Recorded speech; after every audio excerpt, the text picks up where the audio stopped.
meeting will please come to order. If everyone would take your seats. I apologize that we started just a little bit late today. We had kind of a last-minute need to get a little amendment copied, but I think we're all set to go here. And the first order of business would be hopefully to approve the minutes of the last meeting. Do we have a motion to approve the minutes of January 16th? Representative Mack moves to approve the minutes of January 16th. Is there any discussion? All in favor, please say aye. Aye. Aye. Opposed? The minutes are approved.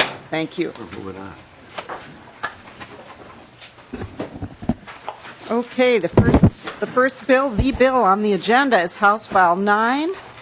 Representative Huntley is here to present his bill, and Representative Huntley moves that House File 9 be recommended to pass and referred to the Health and Human Service Finance Committee. Right. Okay. And Representative Huntley, you have just a technical amendment, I understand?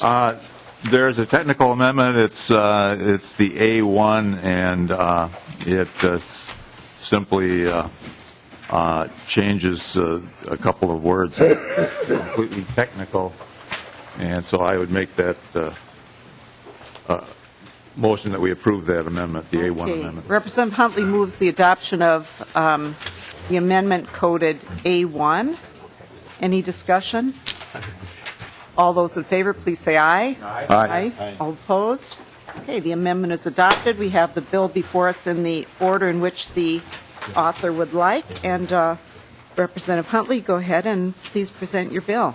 Well, Madam Chair and members, this is a bill that expands medical assistance to 138% of poverty. There's a little discussion whether it's 133 or 138, and they're sort of used interchangeably, and that's because in the federal law, they disregard 5% of the person's income to start with. So it's 138% then. So what this does, this bill does two things. One is it expands medical assistance to 133% of poverty for parents and childless adults, and it also expands for children up to 275% of poverty. And the reason is we already cover people on medical, kids up to 275% of poverty on medical assistance, or excuse me, on Minnesota Care. So this is an attempt then to get the feds to pay part of that. Right now they're paying on the kids that are eligible for medical assistance, they're paying up to 150%. We pay 50%, they pay 50%. The other, I'll get in more detail into that, but the other thing this does is there are some changes in the federal law that relate to medical assistance, which means we have to change our part of our laws to adapt to that, and that is one, how you define income. And the new federal guideline says that it changes the way they look at earned income, and that's basically an accounting thing. And let me find the right word here. They use a modified adjusted gross income, which is one thing. Secondly, we have to do that because that's how the feds are going to pay us for medical assistance. And they also use a different standard for tax returns and IRS rules that relate to Medicaid eligibility. So that's in this bill, but probably the more significant thing is increasing MA eligibility from 75% of poverty to 138% of poverty. And I've handed out some sheets that, if I can find them, this one and this one. Let me talk about this one first. This just shows you what our current eligibility is for MA based on income and what this bill would change that to. For those that don't know, the feds are now allowing us to go to 138% of poverty if we choose. The Supreme Court said that the federal government could not mandate that we do that, but they have allowed states to, so we have to vote on that if we want to do that. The second sheet, probably more important, that's this one. It shows the total cost and total savings, and there's an intermix. A lot of the people that are on Minnesota Care right now will now be eligible for medical assistance. And so that means that the feds will be paying for that group that are on Minnesota Care right now. The feds will pay 100% of their medical assistance rate. And we also have a group of people that are currently on medical assistance, adults without kids, up to 75% of poverty. And the feds are currently paying 50%. In 2014, they'll pay 100% of that. So the net changes to the state budget, if you look at both Minnesota Care or the Health Care Access Fund and the General Fund Medical Assistance, is a net savings in the first biennium of $117 million, and in the second biennium, a net savings to the state of $141 million. So this change actually saves the state a lot of money. In addition to that, we're going to have about 54,000 people getting coverage through this system, some of which are in Minnesota Care, some of which aren't insured right now. And many of you have heard me talk about uncompensated care, but if people don't have insurance, they go to the emergency room, and it's an emergency, they have to be treated, and the hospital doesn't get paid in most cases. So what does the hospital do? They raise the rates to everybody else, and so we're paying for a big chunk of those people that don't have insurance right now. That's not included in the savings on this sheet. That's something separate. And in fact, if you want to know the numbers, family health insurance policy is probably about $15,000, and about $1,000 of that goes to uncompensated care. So we're already paying a significant amount for people that don't have insurance, and so this bill will actually save us a little bit more than the actual numbers in the state budget. So as I said, it's a little over. A little bit less than $300 million over the 4 years. And I'd be happy to answer any questions. But we do have a lot of people to testify. Okay, Representative Abler. Just a couple questions to the bill, and then I'll be happy to hear the testimony. Just in terms of your presentation, do you know how many new people that have nothing, that have no coverage, or that are currently uncovered, are going to come here because of this? Representative Huntley. Madam Chair and Representative Abler, what I've shown you is not an official fiscal note. Right. This is just from the governor's budget, and that may change by next Tuesday when it goes to the Finance Committee. So the only thing I really do know is about 54,000 people will be added to medical assistance. What percentage of those were already on Minnesota Care? And what percentage were uninsured, I don't have the number yet. All right, and maybe if one of the testifiers knows that, Madam Chair, it would be helpful. And I just have two more questions. Can you just clarify, just to help me understand this, if we don't do anything, if we just don't pass this bill and January of 2014 comes, and the 0 to 75%, do we lose the federal match in that group?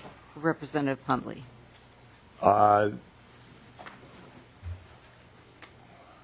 I think we would get the match for the 75%. All right. But I don't, we have I'll a find fiscal that. analyst here. Well, we'll answer that question later. And Yeah, Representative Weber, please go through the chair. oh, yeah, I'm sorry. Hi, Chair. I know the feeling.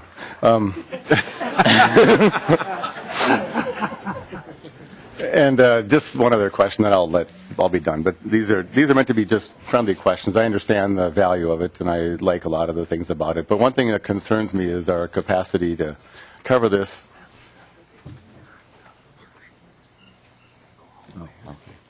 I've just, Madam Chair, Madam Chair. And Representative Abel, I've just been Representative informed that the feds will not cover the 100% of the 75% unless we go all the way to 138. Representative Weber. So that means we're stuck at 50% of the. Yeah. Okay, we don't lose money.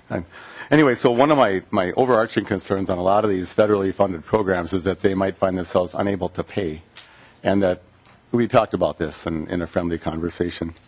And if I worked on some language about allowing us to opt out of this if the whole world collapses and they quit paying their federal share, we could work on that, couldn't we, Representative Huntley? I'd be happy to accept an amendment that did that if the feds don't pay. I think they will continue to pay, but if they don't, we can't afford to expand it this much, I don't think so. Thank you, Madam Chair. That's all I have. Okay. I have Representative Gruenhagen on the list. If it's brief, Representative Gruenhagen, we have a lot of testifiers, and there'll be a lot of opportunity later on as well. Go ahead. Thank you, Madam Chair. Representative Huntley, my understanding on the bill is there isn't a residency clause as far as being a citizen of the state of Minnesota, and there's not an asset test. Is that correct? Representative Huntley. The asset test has been banned. It's not, the federal law says there can't be an asset test. And as far as the residency,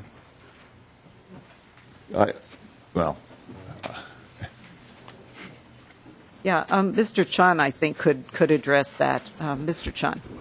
Madam Chair and members, because this is an MA expansion, the MA residency requirements would apply, and this is sort of an intentional residency requirement where you demonstrate an intent to remain in the state. So it's not a durational residency requirement. Thank you. Representative Gruenhagen. Oh, thank you, Madam Chair. I'll make this quick. So does it concern you that without an asset test, and I didn't hear the residency answer clearly, is there a residency clause or not? Mr. Chun. Madam Chair, Representative Gruenhagen, there is a residency requirement, and it's a residency requirement that's tied to medical assistance program where you demonstrate an intent to reside, in the state. And I think there's also yes. An intent Representative Gruenhagen. Madam Chair, an intent to reside, right, versus actually residing. Okay. So then my other quick question is, Madam Chair, is that does it concern you, Representative Huntley, if we've got like 25 states, some say more, that don't want to implement the ACA, and then you have other states that do want to, that will become a magnet for people to come here with the expansion of MA, no asset test, intent to be residency, that we might actually draw people into our state to sign up for these programs and therefore swell our enrollment. And then if the federal government, which I don't have much faith that they're going to stick to their promises financially, they move us every 2 months from one cliff to the next. Does that draw you pause at least in terms of this type of expansion? Representative Huntley. Not at all. We passed Medicare and Medicaid in 1965, and the feds have never not paid the bill to to both those programs. So I think that they will fund it.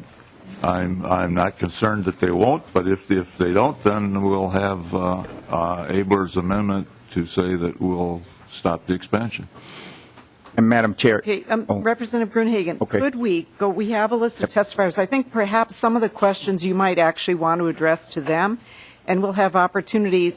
Representative Huntley is not going anywhere, And after, I hope he isn't anyway, and after we Okay. get through some testifiers, then I think it will be a better time to ask a lot more questions. So, Representative Huntley, did you have more to say before we go to the Just one thing. I also passed out a statement from Jan Brewer, the governor of Arizona, who is somewhat to the conservative side, and she is expanding MA in Arizona, or supporting that. So, but I just soon have the people testify. Okay, thank you, Representative Huntley. And before we go on, I just want to state for the record that a quorum is present, which I neglected to do at the beginning. And our first testifier on the list is Commissioner Jessen. Welcome to the committee. It's a historic day. We're glad to have you here, and please introduce yourself. Madam Chair, members, I'm Lucinda Jessen. I'm Commissioner of the Department of Human Services. Madam Chair, members, it is great to be here. It's great to be here on this day, and on this day with so much support for the expansion of Medicaid to cover single adults. Up to, we talk about this 138,000, 138%, but that means $15,000 a year. So that's people who really do not earn very much money at all. Historically, our Medicaid program, at the federal level has said, we'll cover pockets of people. We'll cover children. We'll cover pregnant women. We'll cover seniors. But they left out single adults. And I think finally they've once again learned things from our state of Minnesota, because we have been covering this population for many years. We covered it through our GAMC program. We've covered it through our Minnesota Care program. And we do that because we thought it made sense.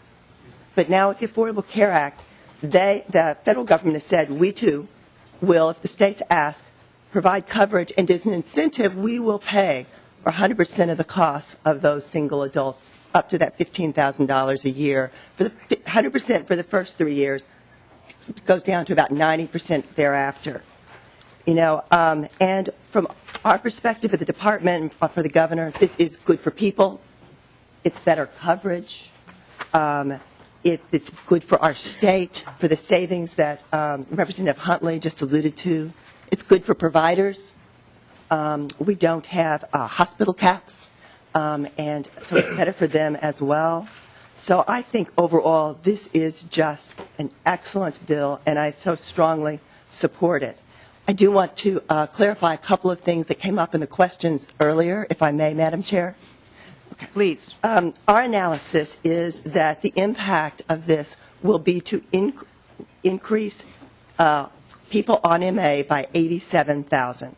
So we'll have 87,000 more people on our medical assistance program as a result of the Medicaid expansion. Now, the reason this saves us money is because 53,000 of those are already on Minnesota Care today. So it's a program where we're already paying 50% of the cost for most of the people, and instead of none of the cost for 3 years and then only 10% of the cost thereafter. And I think that's, frankly, a reason why our state's in a different position than some of the other states that have examined this. Other states may look out and say, well, in 3 years we have to start paying 10%. We're paying 50% now. But as I said, this is not just about the state budget. This really is about what's better for people. And when I say there are 53,000 that are in Minnesota Care today, this also means that there are about 34,000 people who don't have insurance at all and who will be on this program. And that gets to, it's better for those people, and it's also better for the uncompensated care issues that really plague our system today. So I just happy to answer questions. Madam Chair, if I may, one other thing on the state share issue that Representative Abler raised. Just, to reiterate, our research as well, and this is not something that CMS has given absolute guidance on. We've had conversations with them. Could you, and as have other states, could you do the Medicaid expansion up to something less than 138% of the poverty level? I think the answer is you can, but you're not going to get the 100% match. So if we leave things as they are, then we're covering single adults through our MA program up to 75% of the poverty level, about $8,000 a year, but we'll still continue to pay half of those costs instead of none of those costs for 3 years. So thank you, Madam Chair. Thank you, members. And I apologize for my voice. I hope I was somewhat understandable. Yeah, thank you, Commissioner. We do have a question from Representative Mack. Thank you, Madam Chair. Just to get a little clarification on some of the numbers. Representative Huntley, earlier you thought 54,000 were going to be added to MA. And I'm just wondering, for clarification on that, Commissioner, you mentioned 87,000. Just looking for confirmation on that. Commissioner Jessen. Our estimates, and we have a lot of experts here who I'm sure would correct me if I was wrong, but is that it is an 87,000 is what we predict. These are forecasts. These are predictions. I think probably some of the confusion is drawn from the fact that, I said 53,000, Representative Huntley said 54,000. That's a number that refers to the people who are on Minnesota Care today in that population. So it doesn't include the others that we predict because of the requirements to do away with the asset tests and probably the fact of having an insurance mandate will join the program. And Commissioner, I have a question for you as well. We're talking about taking people who are currently on Minnesota Care and moving them to medical assistance, our state's Medicaid program. And my question would be, if you were one of those individuals, what difference would you see? Since this isn't the Finance Committee, this is the Policy Committee, I'm interested in knowing what difference does it make in terms of the health care that they could receive? Madam Chair, that's a very good question. I think the coverage, our Medicaid benefit package is a little better than our benefit package on Minnesota Care today, and especially when you're looking at, people who make $15,000 a year or less, having those broader benefits, is very important to them. The lack of a hospital cap, also very important, not just for providers, but for people. If you think about it, if you go into a hospital and you stay maybe 2 days, you're over that $10,000 hospital cap. And that's medical debt that can plague you for years and years. Okay, thank you, Commissioner. Representative Grunhagen has another question. Yeah, as I mentioned, I have to leave, Madam Chair, so I'd just like to get this question yet before I go. Thank you, Madam Chair. Commissioner Jessen, what about that intent to reside clause, which is a federal requirement on the expansion? Do you believe that could cause us to be a magnet from other states that maybe refuse to implement or don't implement the expansion such as we are, that people would actually come here to sign up for those benefits because we have that expansion? Commissioner Jessen. Madam Chair, Representative Grunhagen, let me first say that the residency requirements, we have had a residency requirement in, Minnesota Care, and, when we asked for and received additional federal funding, kind of federal match on that, the feds are very clear we had to not, have that residency requirement. So this, having the residency requirement, this intent to reside, is the most the federal government will let us do. So I just want to point that out first. I don't think we have any options in that regard if we want to run our Medicaid program. I think, Representative, that I don't think we will end up as a magnet. We have, one of the things the federal law is going to do is bring some uniformity, to the Medicaid program, at least at the lower levels. So you're going to see that, a number of states that weren't providing the coverage that we do today are going to now be providing the coverage. So, in fact, I think actually the Medicaid expansion, because more states are going to take it than states who weren't providing as good a coverage as we were in the past, I think that we'll have actually more comparable choices for people. So I think that concern is much less of a concern after 2014 than it was, 3 years ago when we were clearly providing much better benefits than many other states. Okay. Thank you, Commissioner. And Representative Mack had a follow-up question. Sorry, I didn't catch you before. Thank you, Madam Chair. Just clarification on the Minnesota Care issue. I know one big question and concern that many of us have is what happens when that waiver expires at the end of this year for Minnesota Care. And so if 53,000 are going to be moving to Medicaid, how many does that leave in the Minnesota Care population that are currently being covered, won't be covered under the Medicaid expansion? How big of a pool is left there? Commissioner. Madam Chair, Representative Mack, that's a very good question. I, as you know, am very concerned as well about what happens for the population really between 138, above 138 that are on our Minnesota Care program today. I think there are two issues. One, if we assume, as Representative Huntley laid out, that the children in that population are moved to Medicaid, which we think we have to do. So how many single parents and single adults are between 138 and 200% of the poverty level, for an example? Well, there are a lot of people in that population that are eligible for Minnesota Care. Fewer that are on Minnesota Care today. My recollection that I will get back to you with the precise numbers because this is just my memory, is we have about 33,000 kind of adults in that population. But I can't recall exactly if I'm going from 150 or 138% of the poverty level, so I'll get back with you with more specifics. I think part of the point is there's a lot more people than that are eligible, and that we believe once there's a mandate, would be turning to Minnesota Care. So we have to think about that as well. Okay. Representative Mack? Okay. All right. Representative Loeffler. Thank you, Madam Chair and Commissioner. I think this is a good step forward, and I always like to remind people that when we say single adults, it just really means people without children currently at home. Oftentimes they're empty nesters. They're not all pre-nesters. On Minnesota Care, what we found was a lot of people were women in their 50s who work in retail who suddenly discover a lump in their breast or some other health issue that suddenly forces them into health care, seeking health care, and it's the only option that's available to them. So it really is across that whole spectrum, and I think sometimes we kind of stereotype when we hear those words. But one of my concerns is that we always make Health and Human Services so complicated, and the feds join us in that partnership. And in the discussion and in the handouts, we use 133% and 138% back and forth. And I know that it's about that 5% disregard, but if you could, in your smart staff, think about whether or not we could just put 138% in statute and not have to acknowledge that the old disregards turn into a new 5% disregard.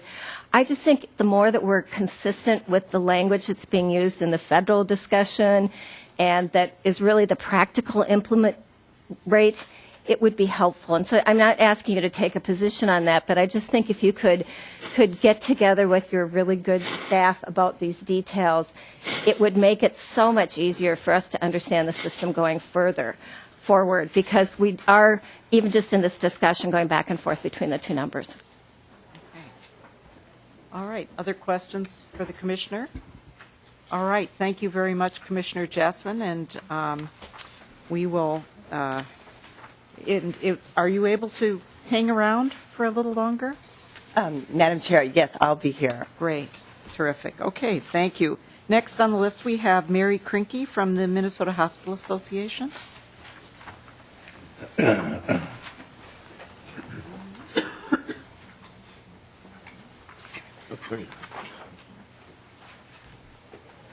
Okay, welcome to the committee, and Ms. Krinke, we're thinking that we're going to go with maybe 4 minutes per witness. If I don't know how much time you think you might need, but we hope you can. I talk do it fast. in that.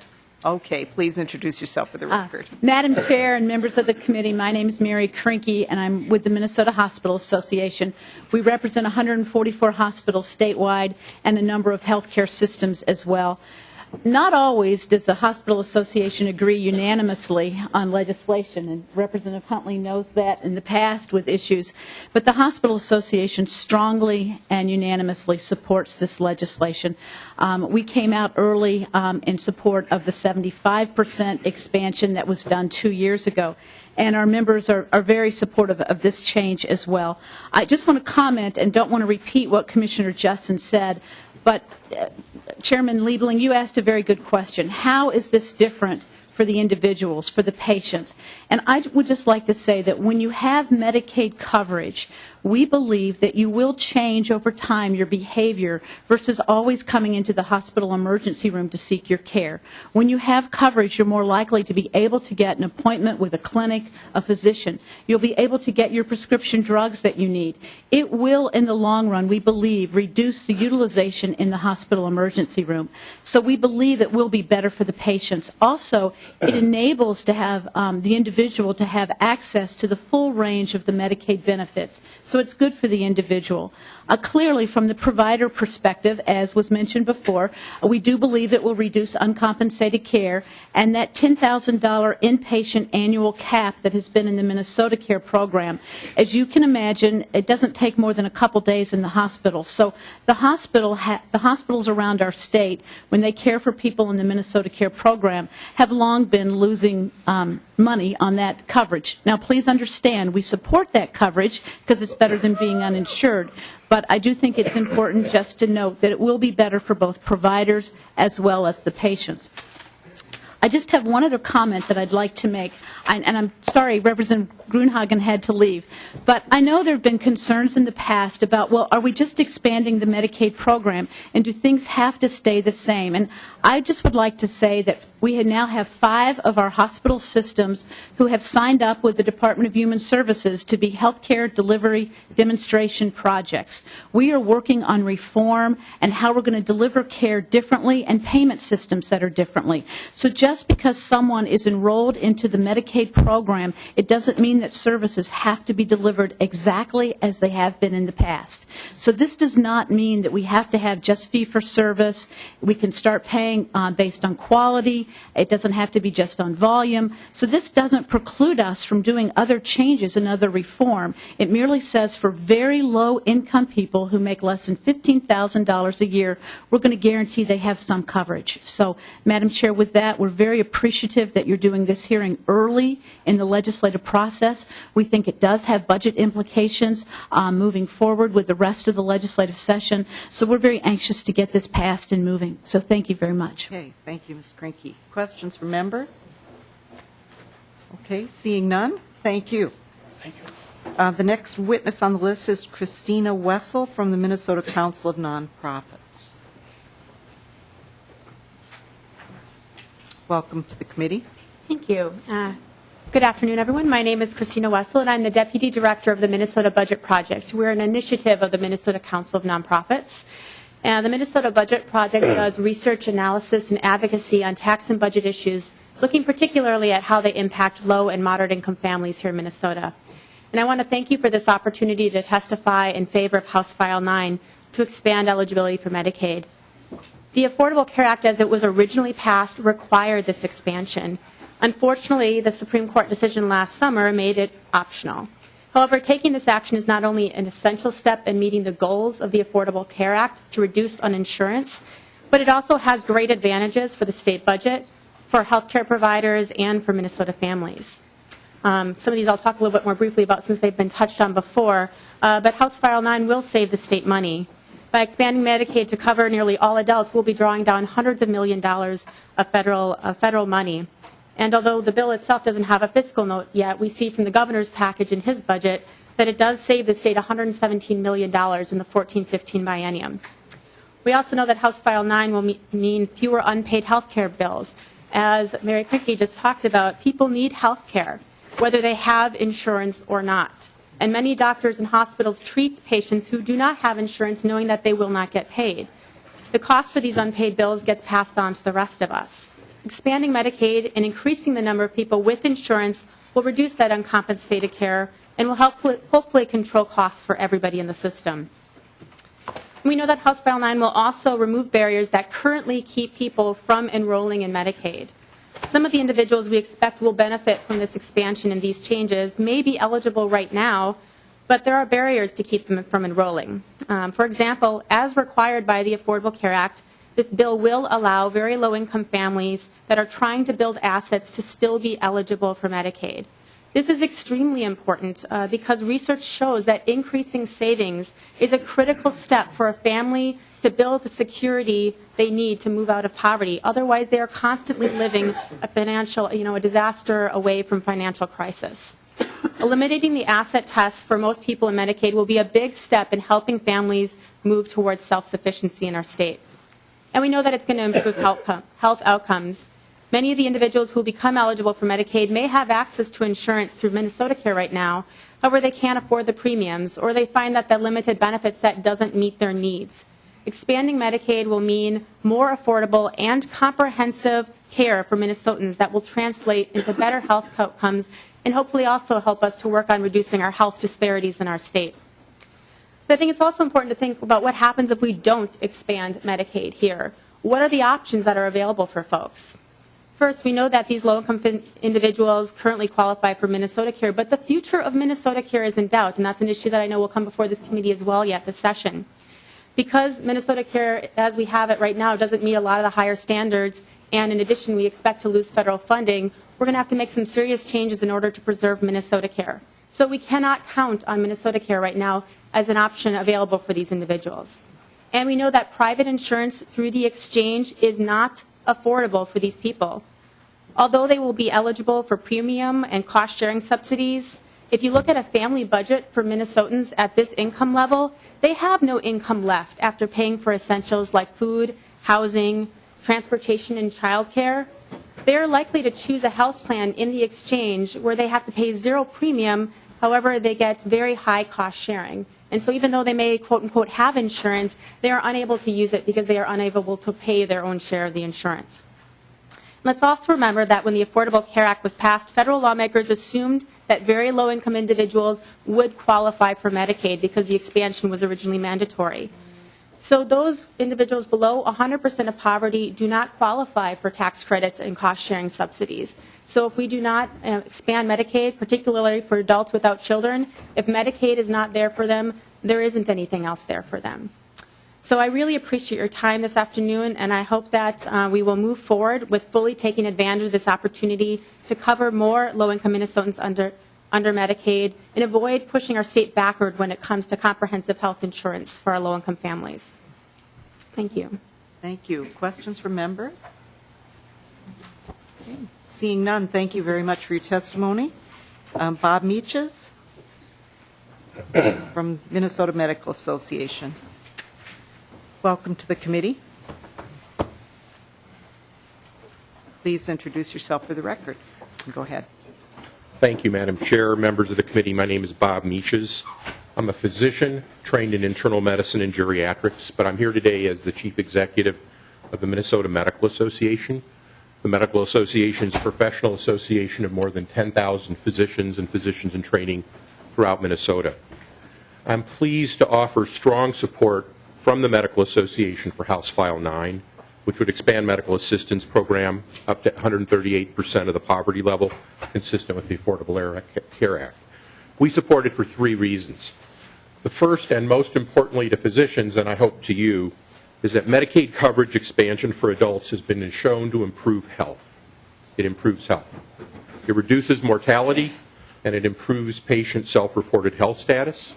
Physicians who see these patients, low-income patients, frequently encounter folks with severe illness that could easily have been prevented or treated sooner if they had had coverage. And so we believe in and of itself it will improve health. Second, as has already been pointed out, Medicaid expansion is a smart financial decision for Minnesota taxpayers. As noted in the governor's budget analysis, the change will generate more than $1 billion in state savings over the next two biennia. And third, Medicaid expansion will help reduce the amount of uncompensated care that physicians, other healthcare providers, and hospitals experience. More is covered for a larger number of people at the right price. And so for those three reasons, we strongly urge you to pass House File 9. However, despite our support for this Medicaid expansion, we do have concerns, and we need to make them known. The long-term sustainability of medical assistance program requires the state to pay adequately for physician services and other services for medical assistance enrollees. Minnesota physicians have not had their fee-for-service rates changed for 13 years. They've been frozen. Some rates have actually been cut. This inaction by the legislature sends a strong message to me and to my physician colleagues that their expertise and commitment to providing care to this population is not valued. As in fact, as reported just this morning by Commissioner Jessen, across the hall at the Senate committee, medical assistance fee-for-service payment rates for physicians in Minnesota is 47th out of 50 in the nation. We're not the best, we're the worst. And at the same time, physician participation is 96%. So physicians care about their patients, they want to serve, but they're not being compensated adequately. And so the Minnesota Medicaid pays most physicians 20% less than Medicare and a third less than commercial patients in general. Physicians cannot keep their doors open when it costs them to take care of patients. No enterprise can. We're pleased that the governor's budget put some additional money on the table for payment rates. We urge you to go further. If not, many more Minnesotans will have new Medicaid coverage when you pass this legislation, but many may not be able to find a physician who can afford to care for them. As physicians, we have a professional obligation to our patients and to the health of our communities. We support Medicaid expansion, but the expansion has to go hand in hand with fair and adequate payment rates. Thank you. Thank you, Dr. Meaches. And I'm sure you'll know that I say without bias that I think we have a very fine provider community in this state. And we appreciate the efforts and, although this isn't the Finance Committee, we are very aware of the squeeze that's been put on providers over the years. So thank you for that. Thank you, for your testimony. Representative Abler. Well, thank you, and thanks, Dr. Meaches, for coming again. And I only heard the last part of your comments. I was doing another meeting in the hallway. But please transmit to your members that the lack of payment that even meets your costs is not a sign of disrespect. And we're very happy that so many choose to invest their time and their good efforts on behalf of our million clients that we serve in this state. So, and I've been discussing this topic since I came, but it's not a sign of disrespect. I just wanted you to know that it's one of those hard things about trying to run a state budget. And but thank you for all your group's participation. It's really, really important. What other questions from members? All right. Thank you, Dr. Meaches. Sarah Greenfield, take action. Welcome to the committee. Thank you, Madam Chair, committee members, Representative Huntley.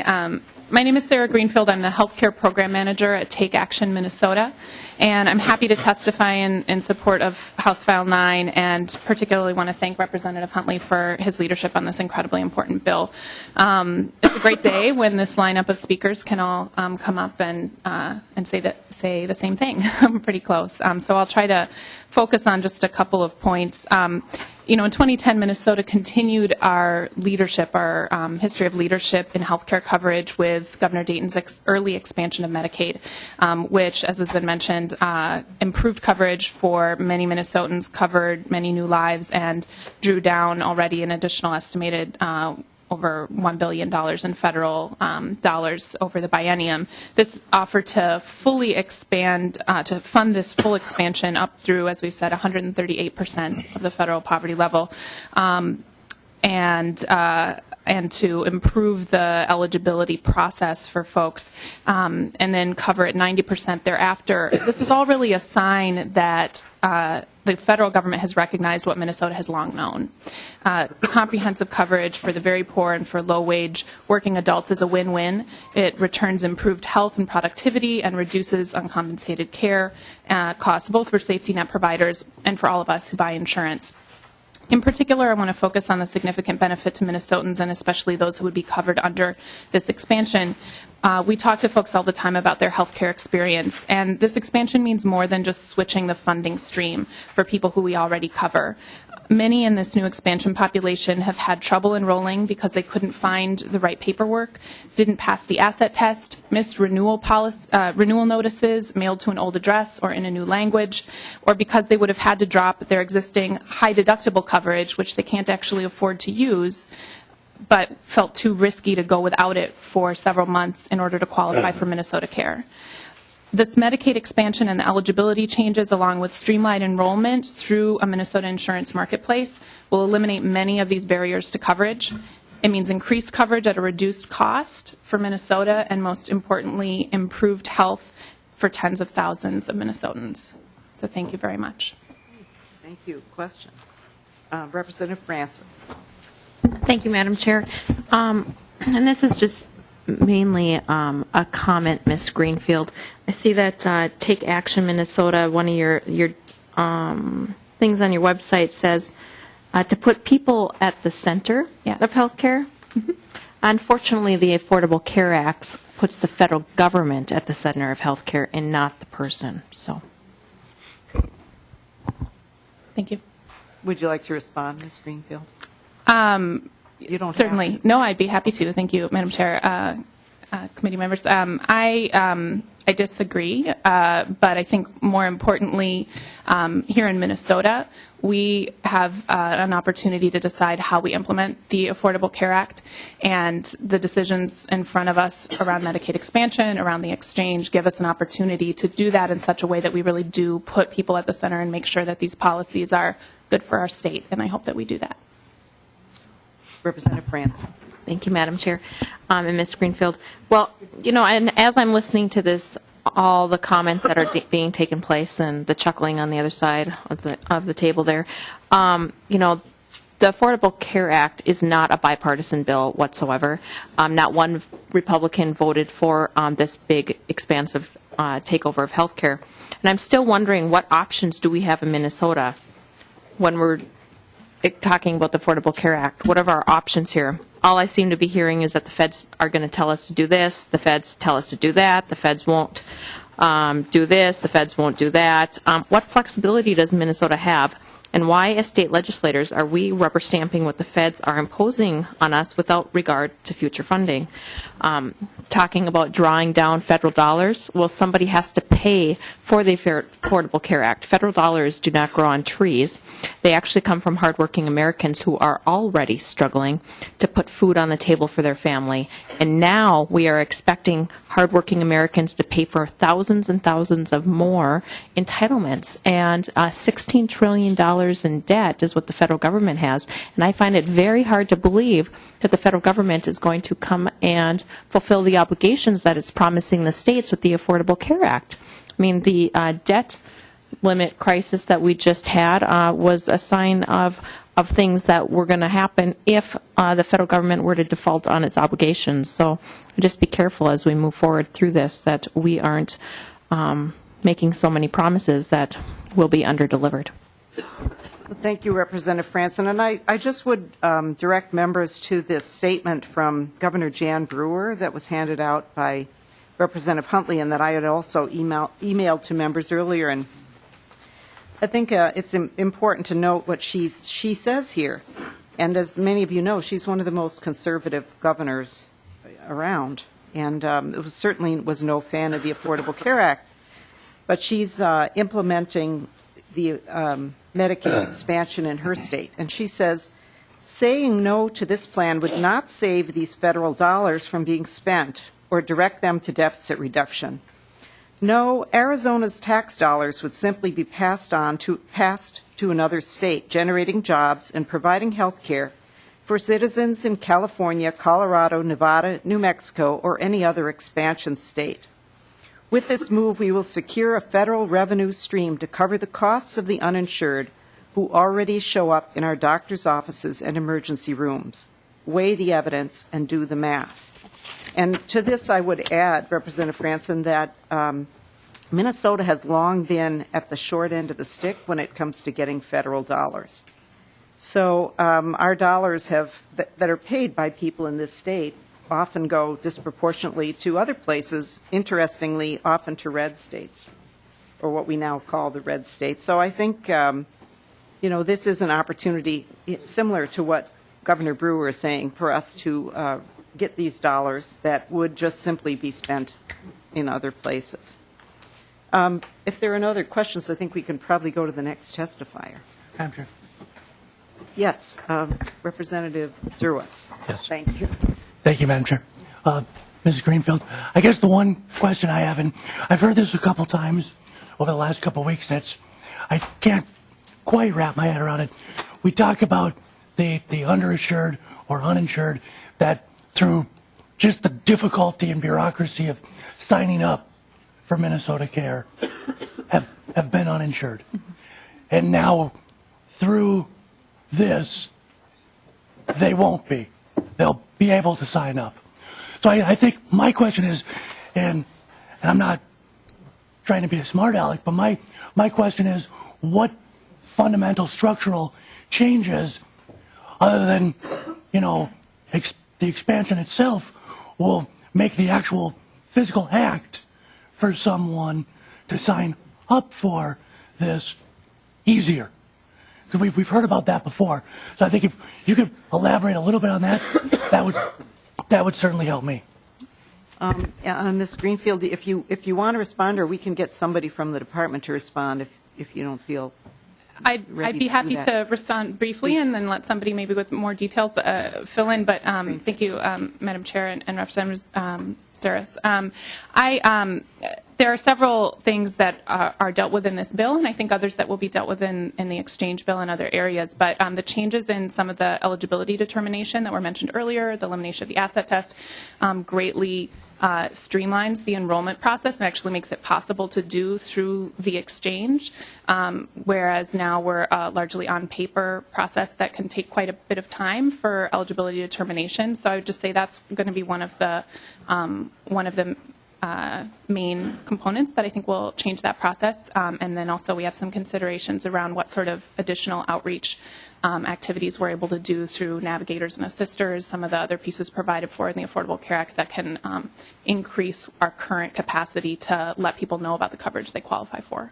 And then beyond that, I'd be happy to let, if there's another testifier. Yeah, does anyone from DHS, Commissioner, do you want to add to that? Because I think there are some changes to the Medicaid program that actually are going to streamline and simplify, and I think some of those are in this bill. Commissioner Jessen. Madam Chair, Representative, let me just list a few of the other things that I think will help with this. Ms. Greenfield mentioned the removal of the asset test, so that is a big piece. We also will have hospitals able to make presumptive eligibility programs for people who are showing up, in the emergency rooms, so that we can get those people covered very quickly, rather than a process that now takes us, sometimes 45 days just to do the enrollment. Without the asset test, it also makes that enrollment easier because you're not having to go verify everything. You're really counting on income, which is much easier to verify. Another thing is that people will be eligible for a year instead of having to kind of like re-enroll or re-show that they're eligible every 6 months. We lose a lot of people just because they don't have the time to just go do all of the paperwork hurdles every 6 months. So we lose people, from coverage at those 6 months, a lot of people.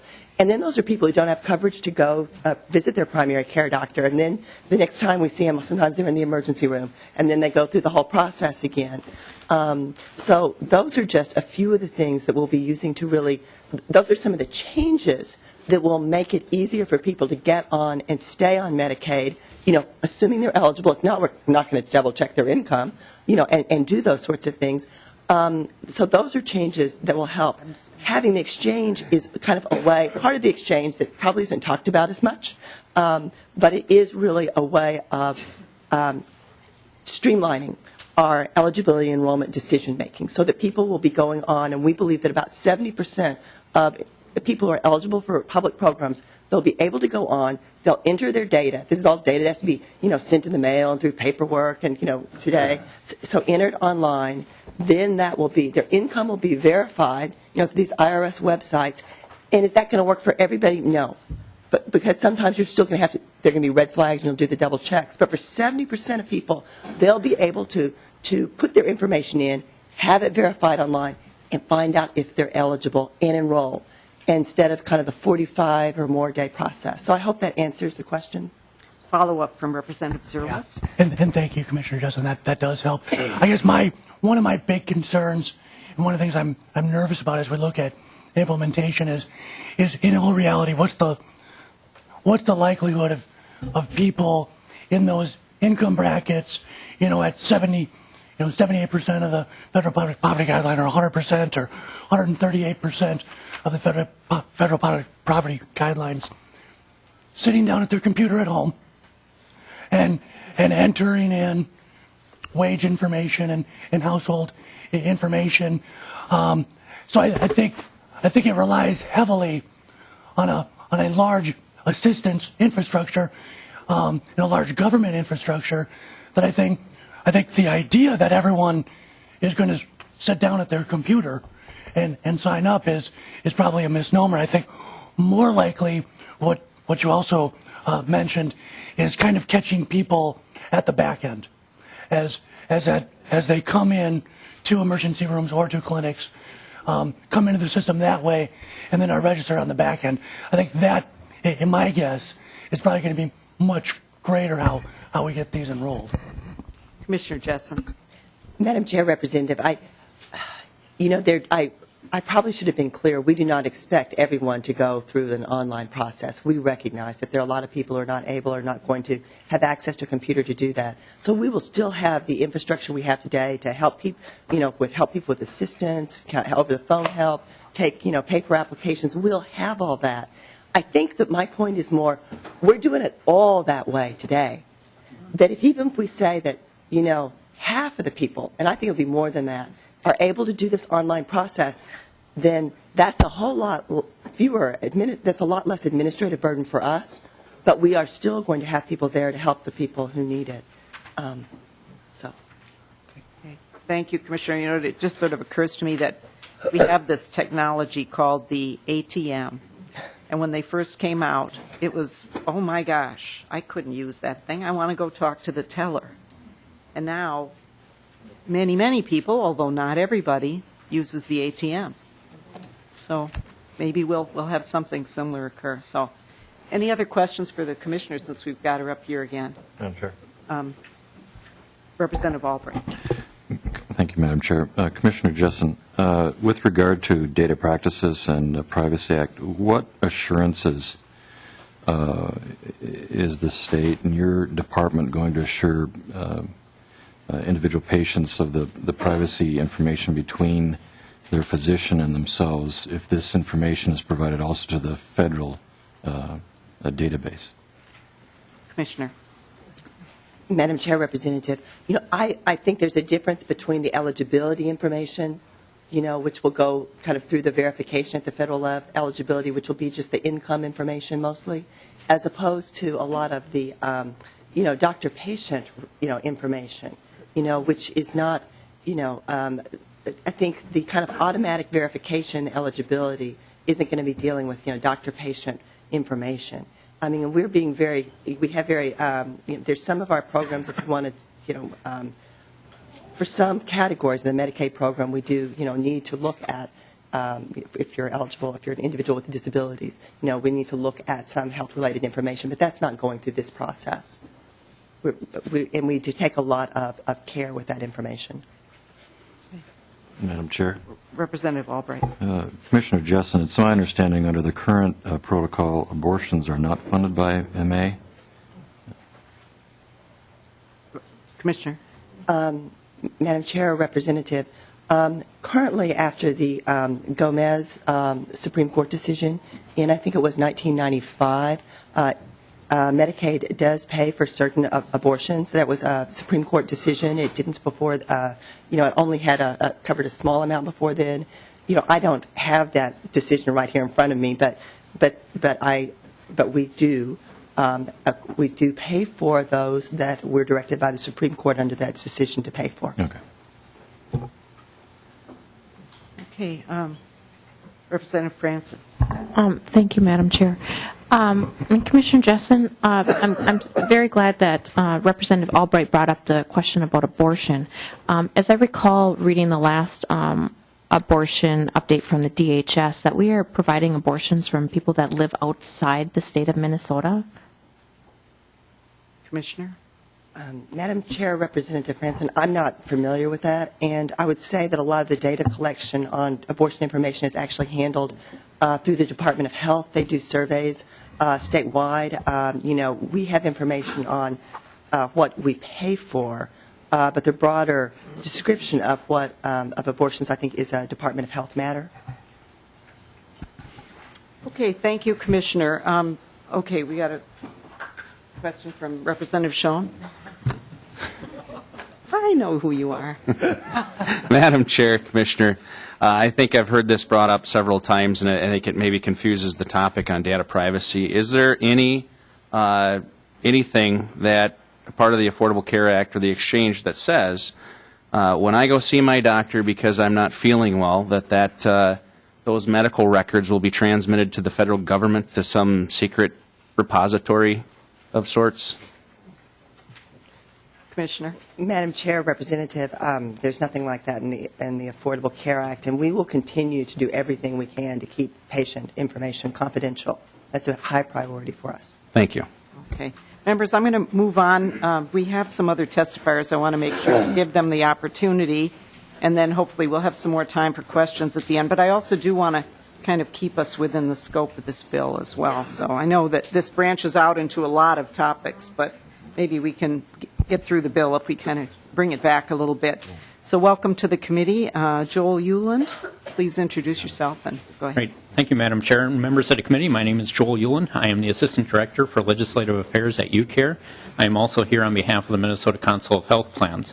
I'm here to testify in support of House File 9. A couple of years ago, the Council of Health Plans was very proactive in supporting the expansion to 75% of the federal poverty guideline, and we're here again today to support the expansion to 138%.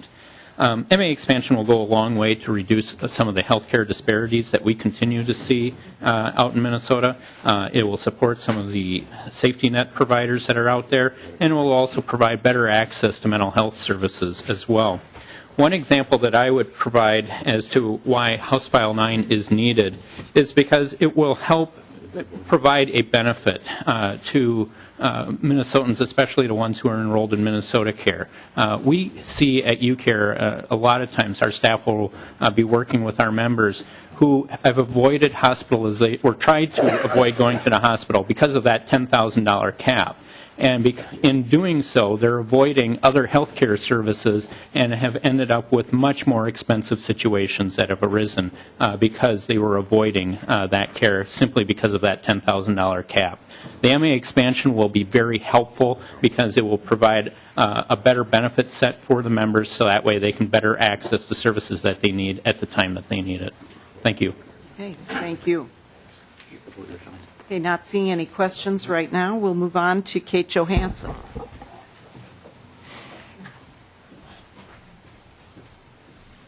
Welcome to the committee. Thank you, Madam Chair and members. As noted, my name is Kate Johansson. I represent the Minnesota Chamber of Commerce and its 2,400 business members, which provide 500,000 jobs throughout the state. I appreciate the opportunity to testify in support of House File 9 today, and also appreciate Representative Huntley's efforts in carrying this important legislation. The Chamber supports full expansion of Medicaid as contemplated by the ACA. Previous testifiers have done a fine job of articulating both the policy and fiscal benefits of this legislation. So out of respect for the committee's time, I won't restate those points. But I will simply distill them into the themes that underlie the Chamber's support for this legislation. Basically, that it provides better health for patients, a better budget for the state, and better business for the providers who deliver care to Minnesotans every day. I would also state that the Chamber has noted it would reevaluate its position in the event that federal funding was not available at promised levels, and appreciate the bipartisan collaboration between Representative Huntley and Representative Abler on working on that issue. But for now, we hope we don't face that situation, and I would just like to let you know that the Chamber supports the legislation. Thank you. Thank you. Representative Albright. Madam Chair, for the Chamber. Ms. Johansson. Madam Chair, on, Representative Albright, go ahead. from the Chamber's perspective, and given the financial, acumen of your membership, what concerns do you have for the federal government to be able to provide funding to this program going forward? Madam Chair and Representative, that is an issue that the Chamber did discuss. And in its discussion of approving our policy in support of the Medicaid expansion, the underlying policy consideration that we had is that this is legislation that saves the state or reduces expenditures for the state hundreds of millions of dollars in the upcoming bienniums. Certainly, all federal programs that require federal and state funding partnerships are at risk of not being funded as federally promised, and that's why the Chamber did insert language into its policy statement that we would reevaluate in the event that federal funding was not provided. But at this point, because federal funding has been coming through as promised, we think it's appropriate to move forward with the expansion because it is a fiscal benefit to the state at this point, and that's something that the Chamber unanimously voted on. Follow up? Oh, okay. Other questions? All right. Thank you very much. Thank you. And we have Robert Freeman.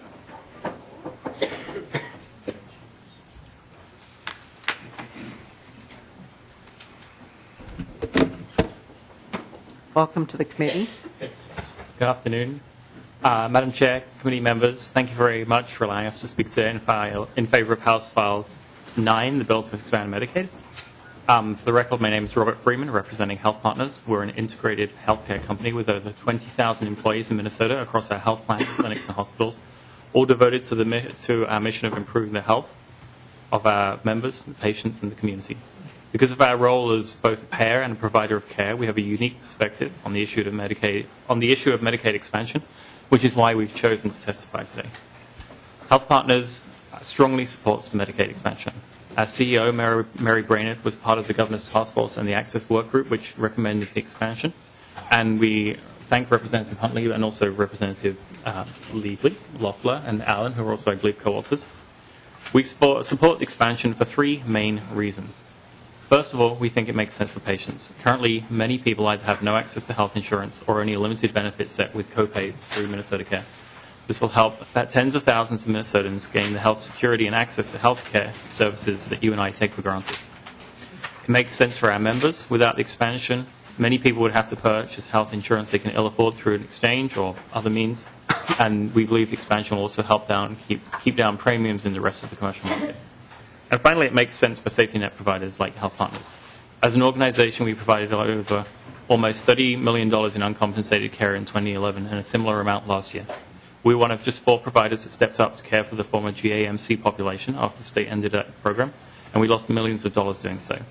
This expansion will help leverage federal funding and help us alleviate some of those uncompensated care burdens. We do want to sound some cautions. This is certainly not a silver bullet. How health care is paid for is certainly going to change dramatically in the next few years with state and federal reforms.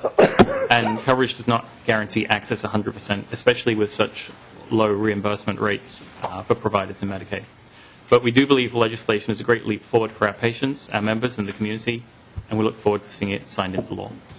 So, thank you for your time, and happy to answer any questions. Thank you. I'm not seeing any questions, so thank you. Is there anybody else in the audience who would like to testify on this bill? Please. Welcome to the committee, and just please give us your name. Thank you, Madam Chair. My name is Rod Halverson. I'm the Executive Director of the Minnesota Social Service Association, and we're an association of about 3,300 human service professionals throughout the state. And a lot of the positive things that have been said I will not repeat today. I just wanted to share with you that Minnesota Social Service Association has a health care policy in general that is supported, that would support this bill, and so we would like to testify in favor of the bill. Okay, thank you. All right, no questions. Anyone else who would like to testify? Okay, any questions from members? Representative Huntley. I'm sorry, Representative Mack. Sorry, Madam Chair, I was slow to the punch there. I'm not sure, Representative Huntley, if you're the best one for this, or maybe research.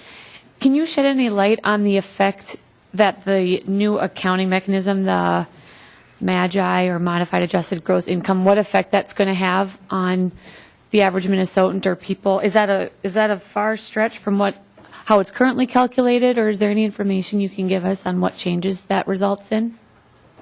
Representative Huntley, do you want to answer, or do you want to phone a friend here? Good answer. Madam Chair and Representative Mack, that's something that I recently talked with the department staff about, and it's something I know that they are looking at. It's a sort of very complex topic when you're comparing, modified adjusted gross income to the current Medicaid income methodology. I mean, there's some differences in what types of income are counted. There's some differences in the period during which you look at income, for example. There's some differences in maybe how household size is determined. But I think that's the topic. That work is still ongoing, so it might be better to wait till, say, the agency's analysis is done. Okay. Okay. Other questions? Madam Chair. Representative Schumacher. Thank you, Madam Chair. And this is just a process question for Representative Huntley. This is going to the Finance Committee next. Is that correct? That's correct. That's the motion? Right, Okay. that's correct. And Representative Huntley, do you know, are you planning to hold it over for inclusion in omnibus bill, or is it going to the floor? Representative Huntley. Madam Chair, and my intent is to try to get this passed as soon as possible, but it would, I believe it has to go to the Ways and Means because it does have financial implications. Okay, thank you. Okay, thank you, Representative Schumacher. Representative Abler. Yeah, Madam Chair, does not hit the de minimis test. It saves $150 million or something, so that the pesky Ways and Means anyway. I just wanted to thank a couple things. I noticed that no one testified against, and I know the floor is open to them, and you offered, and nobody came. And I know there's some people that have concerns about this, and they chose not to testify. And I know we're respectful of those concerns, and some members expressed some of those concerns. I want to thank President Huntley for dealing with one of mine about the future of it, and if we can, continue to pay for all these good programs. A lot of us really care about the people who are less well off and need a chance to get care and get out of hospital free, uncompensated care. So there's a lot of good things about this. And I plan to vote yes today. And I could see why a person would vote yes and why they might vote no. And the yes reasons are easy. It's nice to help people, and this will change some lives. Some people are concerned about the issues of abortions and issues about the cost and the federal government even paying their budget. So I hope that as members vote that no one will judge anybody either way by their motives for not caring about humanity, because we all do. But I thank you for a very good hearing, Madam Chair, and for a good discussion. Thank you, Representative Abler. Other questions or comments before we vote? Okay, I think seeing none, Representative Huntley renews his motion that House File 9 be recommended to pass and re-referred to the Health and Human Service Finance Committee. All those in favor, please say aye. Aye. All opposed? No. The motion is adopted, and the bill passes. Congratulations, Representative Huntley. Thank you, Madam Chair, and thank you, members. There's no further business before the committee, so we are adjourned.